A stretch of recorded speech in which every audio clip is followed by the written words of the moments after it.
மீண்டும் கர்த்தராகிய இயேசு கிறிஸ்துவின் நாமத்தில் நான் உங்கள் ஒவ்வொருவரையும் சந்திக்கிறதுல நான் மிகுந்த மகிழ்ச்சி அடைகிறேன். ஆனாலும் இன்றைய நாளில் நான் கிறிஸ்தவர்கள் என்று சொல்கிற தேவனுடைய பிள்ளைகளோடு கூட சில காரியத்தை பேச நான் விரும்புகிறேன். என்னுடைய இருதயத்திலே தேவனாகிய கர்த்தர் வைத்ததின் நிமித்தமும் என்னுடைய இருதயத்தில் தோன்றின சிந்தனைகளின் நிமித்தமும் தேவனாகிய கர்த்தர் என்னுடைய இருதயத்தில் வைத்த அந்த நினைவுகளை நான் உங்களோடு கூட பேசிக்கொள்ள ஆசைப்படுகிறேன். ஏனென்றால் கிறிஸ்தவர்களாகிய எங்களுக்கு ஆண்டவராகிய இயேசு கிறிஸ்துவை அல்லாமல் வேறொரு இரட்சகர் இல்லை. அதே நேரம் நாங்கள் ஒவ்வொருவரும் தேவனுடைய பிள்ளைகளாய் இருக்கிறோம். ஆண்டவராகிய இயேசு கிறிஸ்து மத்தேயு 28வது அதிகாரத்திலே சொன்னார், கடைசி வசனத்திலே சொன்னார், நான் உங்களுக்கு கட்டளையிட்ட யாவையும் அவர்கள் கை கொள்ளும்படி அவர்களுக்கு உபதேசம் செய்யுங்க.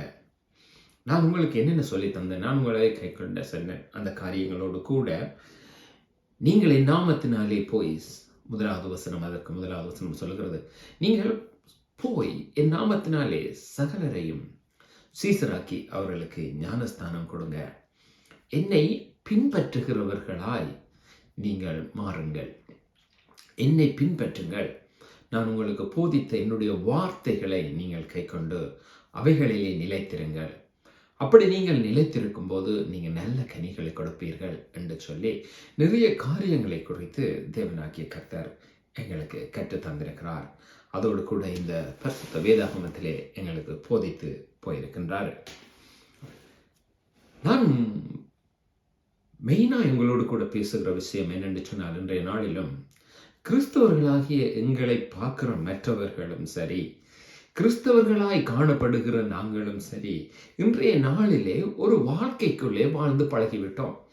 அது எப்படி என்று சொன்னால், சண்டே சர்ச்சுக்கு போயிட்டு வந்தால் நான் கிறிஸ்தவன், தசமபாகத்தை காணிக்கையை கர்த்தருக்கு செலுத்தி போட்டு வந்து விட்டால் என்னுடைய வேலை முடிந்தது, நான் கிறிஸ்தவன் என்று சொல்லி. அன்பான பிரியமானவர்களே, நாங்கள் ஒவ்வொருவரும் கர்த்தருடைய ஆலயத்துக்கு போக வேண்டும், கர்த்தருக்கு தசமபாகங்கள் காணிக்கைகளை நாங்கள் கொடுக்க வேண்டும். அதில் எந்த ஒரு மாற்று கருத்தும் இல்லை. ஆனால்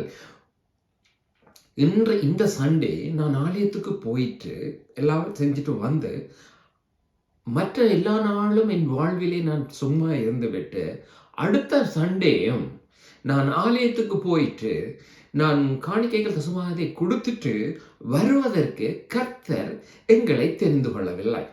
அதில் கர்த்தர் பிரியப்படுகிறவரும் இல்லை. ஏனென்று சொன்னால், கனி கொடுக்க வேண்டிய மரங்களாய் காணப்படுகிறோம். அப்ப கனி கொடுக்க வேண்டும் என்றால் நாங்கள் செய்ய வேண்டியது என்ன? அப்ப நிலைத்திருக்க வேண்டிய கிறிஸ்துவிலே. அப்ப கிறிஸ்து இந்த பூமிக்கு வந்தார், எங்களுக்கு அவரே தன்னை மூடலாய் வைத்துட்டு போயிருக்கிறார். அதற்கு பிறகு அவர் அப்போஸ்தலர்களை தெரிவு செய்து, அப்போஸ்தலர்களும் எங்களுக்கு சாட்சிகளாய் மாடலாய் இருக்கிறார்கள். அப்ப நாங்கள் இந்த பைபிளில், இந்த பரிசுத்த வேதாகமத்திலே நாங்கள் வாசிக்கும் போது ஆண்டவராகிய கர்த்தர் என்னத்தை செய்தாரு, அவர் என்னத்தை செய்யும்படி அவருடைய சீசர்களுக்கு கட்டளையிட்டாரு, அந்த சீசர்கள் என்னத்தை செய்தாங்க, அதிலே இருந்து நாங்கள் கற்றுக்கொண்டு பெற்றுக்கொண்டு நாங்கள் என்னத்தை செய்ய வேண்டும். சண்டே ஆராதனைக்கு போய்விட்டு தசமபாகம் காணிக்கைகளை போட்டுவிட்டு வந்து நாங்கள் விரும்புகிறபடி எல்லாம் வாழ்ந்துவிட்டு நாங்கள் எங்களை கிறிஸ்தவர்கள் என்று சொல்லிக் கொள்வதனால் எந்த பிரயோஜனமும் இல்லை. அதில் தேவன் பிரியப்படுகிறவருமே இல்லை. அதை தேவன், ஆலயத்துக்கு போவதை தேவன் விரும்புகிறார், தனக்கு காணிக்கைகள் தசமபாகம் கொடுங்கிறதை விரும்புகிறார், இல்லை என்று சொல்லல. ஆனால் அதனாலே எங்கள் வாழ்வு நிறைவு பெறவில்லை. கடைசி பரியந்தம் நீங்கள் நிலைத்திருப்பதற்கும் நீங்கள் உங்களுடைய வாழ்வு கர்த்தருக்குள்ளாக நிறைவாக இருப்பதற்கும், வெளிப்படுத்தலை நாங்கள் வாசி, உன்னுடைய கிரியைகள் இன்னும் நிறைவுள்ளவைகளாய் காணப்படவில்லை என்று. அப்ப நாங்கள் நிறைவுள்ளவர்களாய் தேவனுக்கு முன்பாக காணும்படியும் காணப்பட நாங்கள் ஆலயத்துக்கு போயிட்டு வர்றது மட்டும் எங்களுக்கு போதாது. ஏனென்று சொன்னால், அதனாலே தேவனுக்கு என்ன பிரயோஜனம்? நாங்கள் சுயநலவாதிகளாய் தேவனை தேடுகிறவர்களாய் காணப்படுகிறோம். Monday, Tuesday, Wednesday, Thursday, Friday, Saturday full work. விரும்பினபடி சாப்பாடு, விரும்பினபடி வாழ்வு, கர்த்தருக்கு பிரியமா, பிரியம் இல்லையா, நாங்கள் அதை குறித்து யோசிக்கிறோமா, யோசிக்கலையா, நோ ப்ராப்ளம், இஷ்டம் போல வாழ்கிறோம்.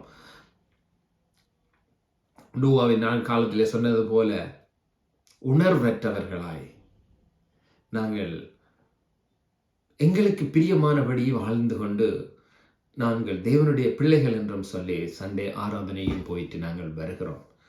அதனாலே தேவனுடைய ராட்சியத்துக்கு என்ன பிரயோஜனம்? தேவனாலே உங்களுக்கு பிரயோஜனம். கர்த்தர் ஆசீர்வதிக்கிறார், திருப்தி, சந்தோஷம், சம்பவம் எல்லாம் உண்டு. அது உங்களுக்கு நன்மை உண்டு. ஆனால் அதை மறுபடியும் தேவனுடைய ராட்சியத்துக்கு நீங்கள் என்ன கனி கொடுக்கிறீர்கள்? தேவனுடைய ராட்சியத்துக்கு உங்களாலே என்ன பலன் உண்டாயிருக்கிறது? ஆராதனைக்கு போய் ஆராதித்து வருவது தேவனுக்கு ஊழியம் செய்வது அல்ல. அது நீங்க வீட்டிலே இருந்து ஆராதித்தாலும் ஆராதனை தான், ஆலயத்திலே போய் ஆராதித்தாலும் ஆராதனை தான். அதுதான் ஆண்டவராகிய கிறிஸ்து சொன்னார் சமாரிய ஸ்திரீக்கு, என்னை எங்கும் தொழுது கொள்ளுகிற காலம் வரும் என்று சொல்லி. அப்ப தொழுது கொள்ளுவது தான் ஆராதனை என்றால் தொழுது கொள்ளுவது. நீங்கள் ஆராதிக்கும் போது கர்த்தரை தொழுது கொள்ளுகிறீர்கள், ஊழியம் செய்யவில்லை. அப்ப ஒரு ஆலயத்திலே போய் நீங்க செய்வது அது ஒரு ஊழியம். அதாவது தேவன் விரும்புகிற அதற்கு மேல இன்னும் மேல ஒரு ஊழியக்காரனா இருந்தா அதுல மெசேஜை கொடுக்கிறார், கட்டுகிறார், உருவாக்குகிறார், வார்த்தைகள் கட்டுகிறது, உருவாக்குறது, அது ஓகே, அது கட்டாயம் இருக்க வேண்டும். ஏனென்றால் அந்த வார்த்தை தான் ஒரு மனுஷனை உருவாக்கும், செய்யும், கொள்ளும். ஆராதிக்க ஒருவனுக்கு உதவி செய்கிறது நல்லதுதான்.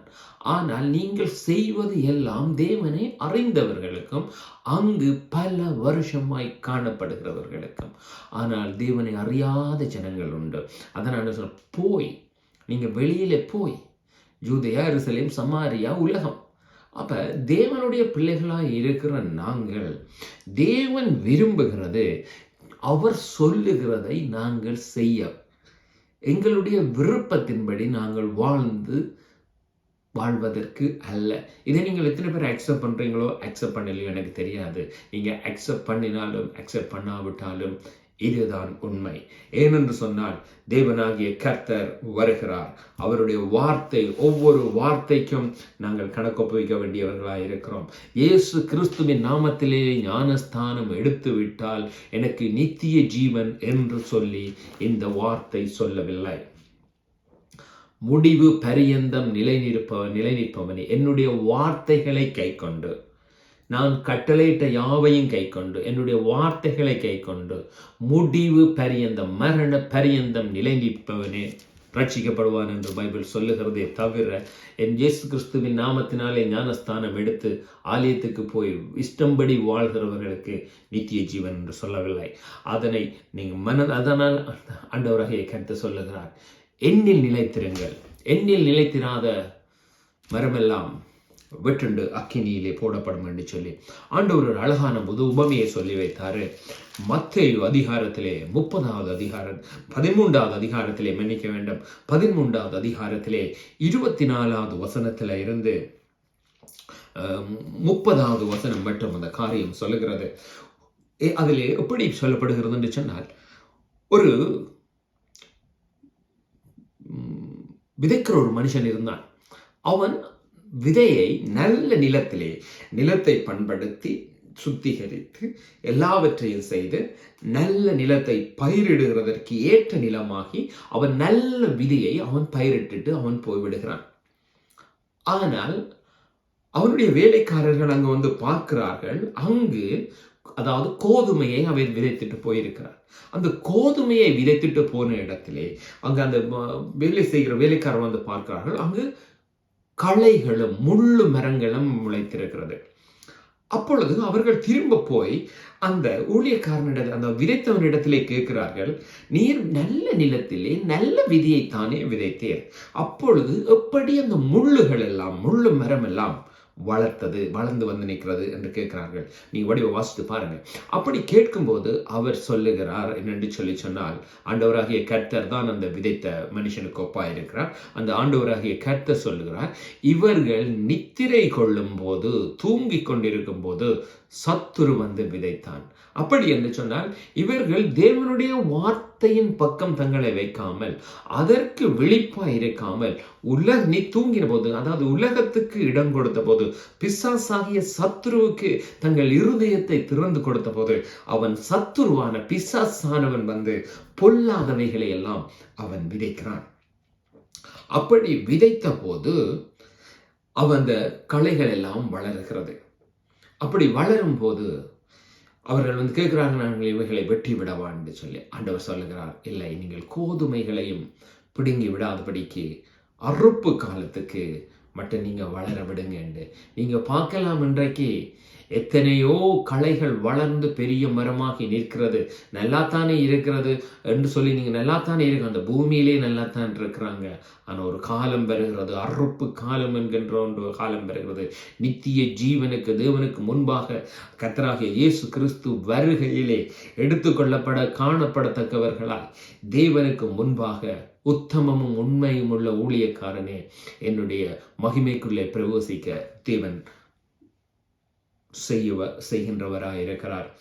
அதைகளை குறித்து நான் பேச வரவில்லை. ஆனால் இன்றைக்கு நான் சொல்ல வருகிற விஷயம், உங்களுடைய இருதயத்தை நீங்கள் உங்களுடைய வார்த்தைக்கு இடம் கொடுங்கள், பொல்லாங்கனுக்கு இடம் கொடாதிருங்கள். அதனாலே தான் ஆண்டவர் சொல்லுகிறார், அவைகளை நீங்க விட்டு விடுங்க, அவங்க அது வளரட்டும், பிரச்சனையே இல்லை.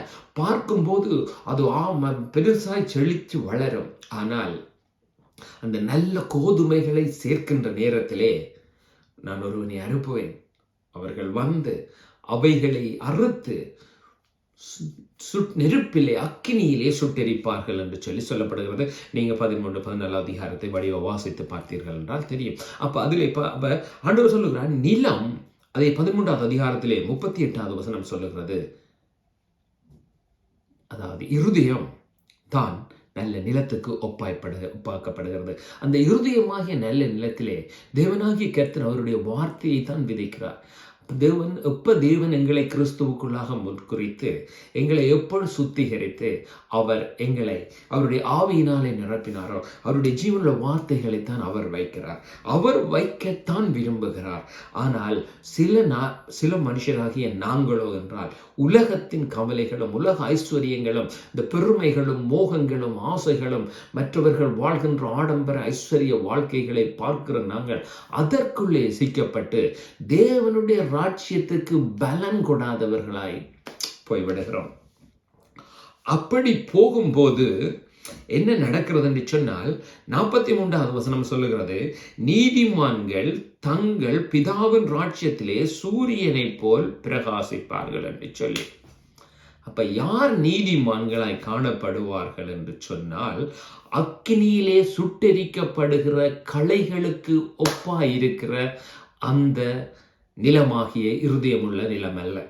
எப்படி நல்ல நிலமா இருந்து நல்ல அந்த கோதுமை மணிகளை முளைக்க இடம் கொடுத்து அதை சேர்த்து களஞ்சியத்திலே வைக்கத்தக்கதான நல்ல கோதுமை மணிகளாய் காணப்பட்ட எப்படி அந்த கோதுமை மணிகள் களஞ்சியத்திலே சேர்த்தது போல இருதயமாகிய பொக்கிஷத்திலே நல்ல தேவனுடைய வார்த்தைகளை வைத்து, நல்ல நினைவுகள், நல்ல காரியங்களை வைத்து, தேவனுக்கு உகந்த நல்ல கனி கொடுக்கிற மரமாய் இயேசு கிறிஸ்துவோடு இணைந்து நாங்கள் காணப்படும் போது, யோவான் 15 அதிகாரத்தில் நாங்கள் வாசிக்கலாம்.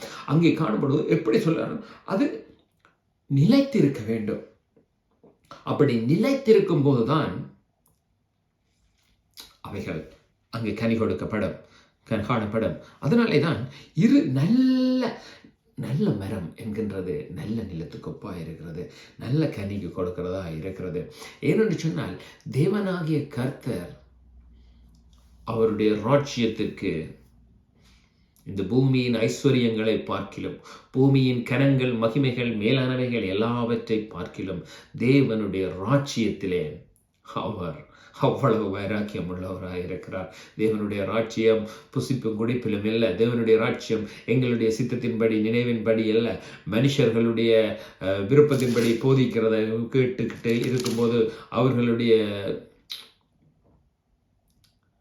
காரியங்களின்படி வாழ்கிறதல்ல.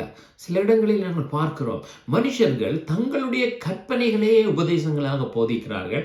அதை விரும்புகிற மனுஷர்கள் அதிகமாய் காணப்படுகிறார்கள். நீ பாவம் செய்தாலும் கர்த்தர் உன்னை மன்னிப்பார் என்று சொல்லுகிற அநேகம் போதகர்களை ஏற்றுக்கொள்ளுகிற அநேகம் விசுவாசிகள் உண்டு. ஆனால் நீ இனி பாவம் செய்யாதே என்று சொல்லுகிற ஒரு சில போதகரை வெறுக்கிற அநேகம் விசுவாசிகள் உண்டு. என்னை மன்னிக்க வேண்டும் இப்படி சொல்லுவதற்கு. ஏனென்று சொன்னால், இந்த நாட்கள் பொல்லாத நாட்களாய் காணப்படுகிறது. தேவனாகிய கர்த்தர் என்றால் பரிசுத்தமுள்ள மணவாட்டி, கரை திரை அற்ற மணவாட்டியை தான் தேடி வருகிறார். அதற்காக எனக்காக காத்திருக்கிறார், என்னை நோக்கி காத்திருக்கிறவனையே நான் தேடி வருகிறேன் என்று சொல்லி, எங்களில் எத்தனை பேர் காலை எழும்பி இரவு படுக்க போகும் வரைக்கிடையில இயேசு கிறிஸ்து வருகிறார், என்னை கூட்டிக் கொண்டு போக நான் அவருக்கு பிரியமுள்ளவனாய் காணப்பட வேண்டும் என்கின்ற அந்த சிந்தை உங்கள் இருதயத்தின் நினைவிலே எத்தனை தடவை உண்டாயிருந்தது? நான் அறியேன், அதை தேவன் அறிவார்.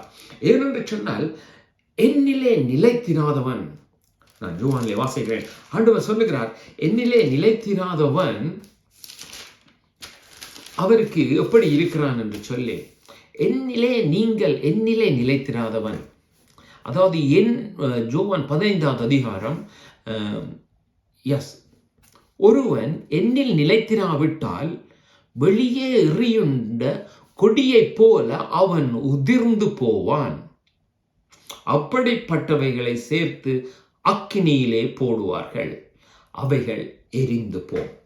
அப்ப அவரிலே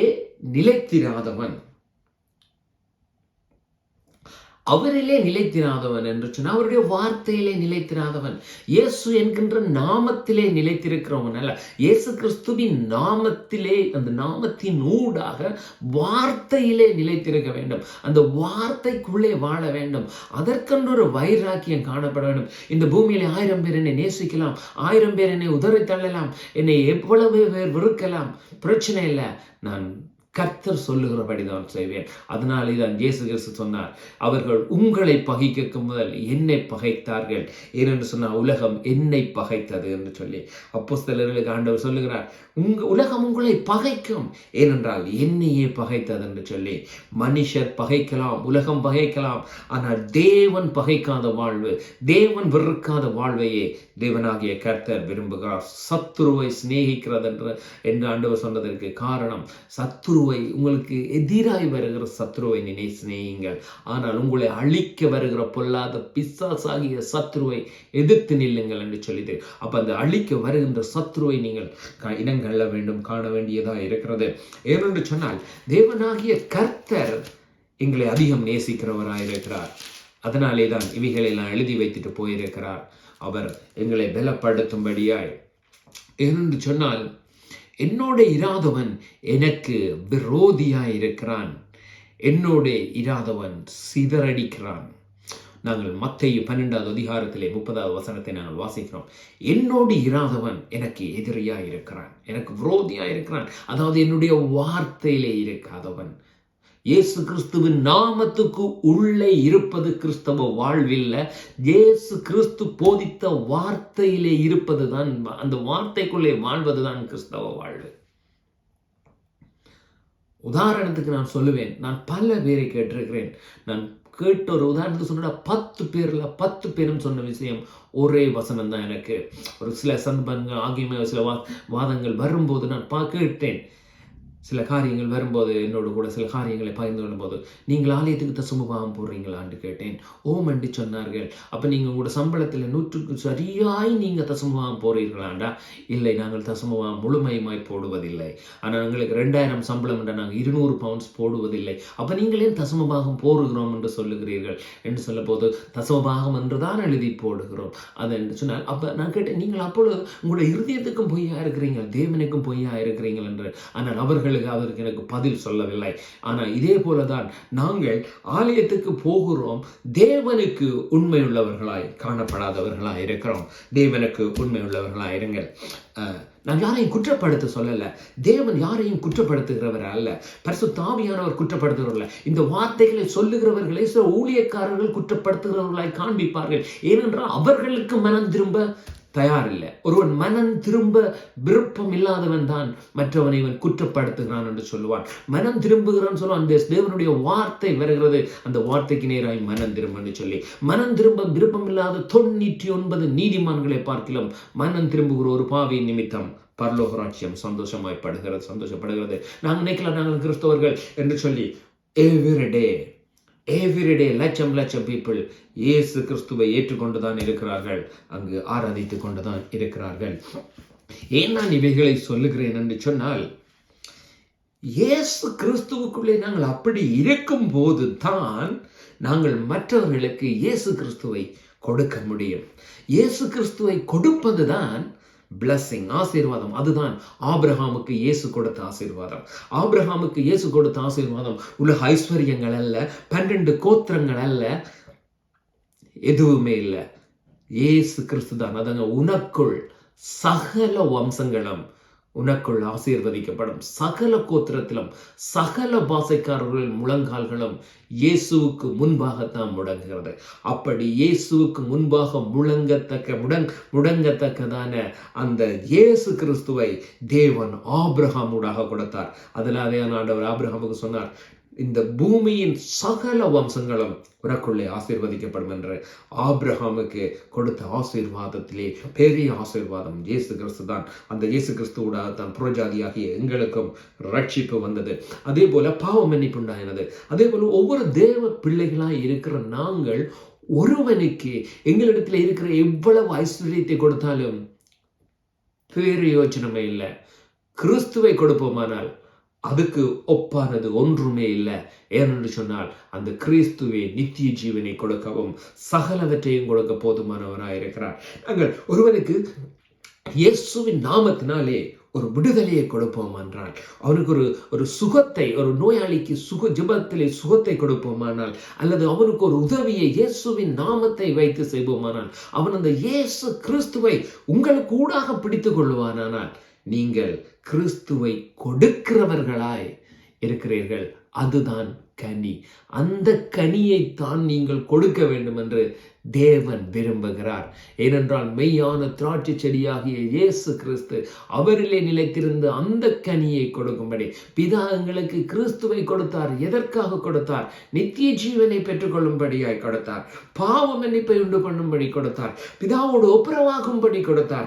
அந்த இயேசு கிறிஸ்துவை நாங்கள் ஒருவருக்கு கொடுக்கும் போது அவர்கள் பிதாவோடு ஒப்புரவாகிறார்கள், மனம் திரும்புகிறார்கள், பாவம் மன்னிக்கப்படுகிறது, அவர்களுக்கு ரட்சிப்பு உண்டாகிறது.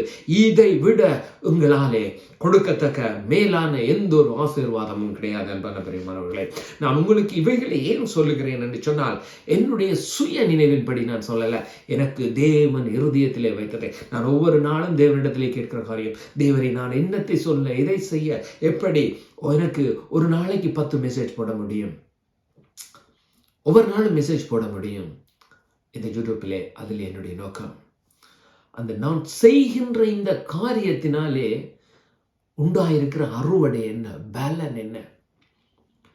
இயேசு கிறிஸ்து வந்ததினால் உண்டான பலன் நித்திய ஜீவன்.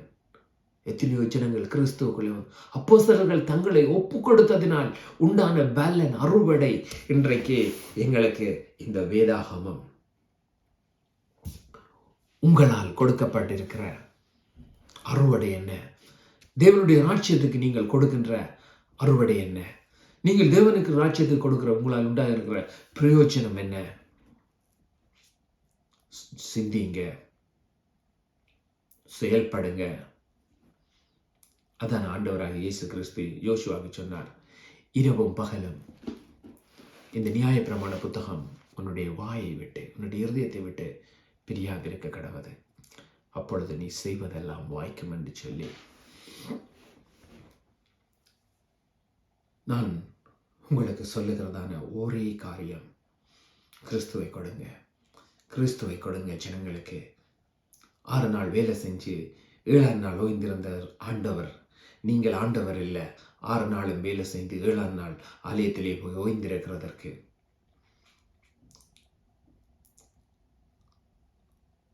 I'm sorry. என்னுடைய இருதயத்தில் தேவன் இந்த வைக்கிற அந்த வார்த்தையை வைத்தபடி நான் சொல்லுகிறேன். நான் இவைகளெல்லாம் எழுதிட்டு வரல. நான் எழுதிட்டு வந்தது அந்த வசனங்கள் மாத்திரமே. அந்த வார்த்தை மட்டுமே நான் கோட் பண்ணிட்டு வந்து நான் வருகிறேன். ஏன் என்று சொன்னால், உங்களை குற்றப்படுத்தும்படி, உங்களை எப்படியாவது, எங்களை எப்படியாவது, தேவனுடைய பிள்ளைகளை எப்படியாவது குற்றப்படுத்தி அவர்களை அழித்து போடணும் என்று பிசாசு வகை தேடி திரிகிறான். அதனால் இதன் ஆண்டவராகிய கிறிஸ்து சொன்னார், இதோ என்னிடத்தில் வருகிறான், அவனுக்கு ஒன்றும் இல்லை என்று சொல்லி. பேதுருவை ஆண்டவர் கேட்டார், பிசாசு உன்னை புடைக்கிறது போல, சுலகில புடைக்கிறது போல அதிகாரம் பெற்றுக்கொண்டான். ஏன் இயேசு கிறிஸ்து ஓடு கூட இருந்த பேதுருவை புடைக்கும்படி அவன் அதிகாரம் பெற கேட்கிறான். அவனுக்கு தெரியும், அந்த பேதுரு மூலமாய் எத்தனையோ தேசங்களுக்கு எழுப்புதல் உண்டாக போகிறது. பவுலை அப்படி புடைத்தான் பிசாசானவன். ஆனால் இன்றைக்கோ என்றால், நாங்களோ என்றால், கிருபை கிருபை விரலில ஒரு நிகத்தில ஒரு கீறுபடாத ஊழியம். கிருபை. கிறிஸ்துவை கொடுக்க மாட்டோம், கனிகளை காண்பிக்க மாட்டோம், வரங்களை காண்பிக்க மாட்டோம், ஐஸ்வர்யத்திலும் கனத்திலும் மகிமையிலும் புகழிலும் பெருமையிலும் வாழுவோம். பேரூழியம். மனம் திரும்பும்படியாய் சொல்லுகிறேன். இயேசு கிறிஸ்து வருகிறார். அவர் சீக்கிரம் வருகிறார். அவர் அநீதிக்கு பிரியப்படுகிற தேவன் அல்ல, நீதியிலே பிரியப்படுகிறவரும் அநீதியை வெறுக்கிறவருமாய் இருக்கிறார். தேவனுடைய ஆவியான மனுஷன், ஆவியை பெற்ற மனுஷன், பரிசுத்த ஆவியை பெற்ற மனுஷன் அநீதியிலே பிரியப்பட மாட்டான். அநீதியிலே அவன் பிரியப்படுவானால் அவனுக்குள்ளே தேவாவியானவர் இல்லை. தேவாவி இல்லாதவன் தேவனுடையவன் அல்ல. அன்பு பிரியமானவர்களே, நான் இதோடு கூட முடித்துக்கொள்ள விரும்புகிறேன். இந்த வேளையிலே தேவன் தாமே உங்களை ஒவ்வொருவரையும் ஆசீர்வதிப்பாராக. பலப்படுங்க, ஜெபம் பண்ணுங்க, தேவனிடத்துல கேளுங்க, தேவனுடைய ராஜ்யத்துக்கு பிரயோஜனமான கனி கொடுக்கத்தக்கதாய் வாழுங்க. 5 நாள் வேலை செய்யுங்க, குடும்பத்தை நல்லா பாருங்க, சந்தோஷமா இருங்க. உங்களோட குடும்பத்தை நீங்கள் எல்லாவற்றையும் தேவைகளை சந்திக்க வேண்டும், பார்க்க வேண்டும். நான் அதை இல்லை என்று சொல்லவில்லை. ஆனால் இது அழிந்து போகிற ராஜ்யத்துக்குரிய காரியங்கள். அழிந்து போகிற ராஜ்யத்துக்குரிய காரியங்களுக்கு நீங்கள் இப்படி வேலை செய்வீர்களானால், அழிந்து போகாத என்னுடைய தேவனுடைய நித்திய ராஜ்யத்துக்காக, நித்தியமான ராஜ்யத்துக்காக நீங்கள் பிரயாசப்பட வேண்டுவது அதிக நிச்சயமாக இருக்கிறது. தேவனுக்கு முன்பாக உண்மை உள்ளவர்களாயிருங்க. உலகத்துக்கு ஒத்த வேஷம் தரிக்காதீங்க. தேவனுக்கு உண்மை உள்ளவர்களாயிருங்க. தேவனுக்கு மறைவானது ஒன்றுமில்லை. தேவனுக்கு பயம், தேவ பயம் உங்களுக்கு உண்டாயிருக்கும்படியாய் நான் ஜெபிக்கிறேன். தேவ பயம் இன்னதென்று அறிந்து கொள்ளுங்க. தேவனுக்கு பயப்படுதல் என்றால் ஓடி ஒளிந்து கரைந்தல். தேவனுக்கு பயப்படுத பயம் இன்னதென்றும், அது ஞானத்தை எப்படி கொண்டு வருகிறது என்றும், அறிவை எப்படி உணர்த்துகிறது என்றும், புத்தியை எப்படி கொண்டு வருகிறது என்றும், தெளிவை எப்படி கொடுக்கிறது என்றும், அது ஞான வரங்களை எப்படி போதிக்கிறது என்றும், வரங்களை எப்படி கொடுக்கிறது என்பதையும் அறிந்து கொள்ளுங்க. விடுதலையோடு வாழுங்க. தேவன் தாமே உங்களை ஆசீர்வதிப்பாராக. இயேசு கிறிஸ்துவின் நாமத்தில் ஒவ்வொருவரையும் ஆசீர்வதி.